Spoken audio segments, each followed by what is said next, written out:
নমস্কার বন্ধুরা, আজকে আমি ডিম পরোটা বানাবো। তার জন্য ময়দাটাকে ভালো করে মেখে ছোটো ছোটো লেচি করে নিয়েছি। এখানে নিয়েছি দুটো ডিম, আর এখানে নিয়েছি পেঁয়াজ, টমেটো, কাঁচা লঙ্কা আর ধনেপাতা। দেখো কীভাবে বানাই, খুব সহজেই। দেখো ডিম পরোটা করার জন্য রুটি আমি বেলে নিয়েছি দুটো, এই যে সমানভাবে। আর এখানে ডিম দুটো ফেটিয়ে নিয়েছি লবণ দিয়ে। দেখো এবার নিয়ে নিয়েছি যে বড়ো সাইজের একটা বাটি।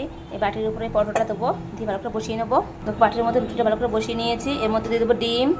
দেখো ডিম দিয়েছি, এবার দেবো ধনেপাতা, এবার দেবো পেঁয়াজ কুচি, এবার দেবো টমেটো কুচি, আর দেবো লঙ্কা কুচি, দিয়ে আর একটা উপর দিয়ে দেবো চাপা দিয়ে। দেখো উপর থেকে আর একটা রুটিতে ভালোভাবে কেটে নিয়েছি। যে দেখো তুই গ্যাস দিয়ে কড়াইতে দিয়ে দেবো।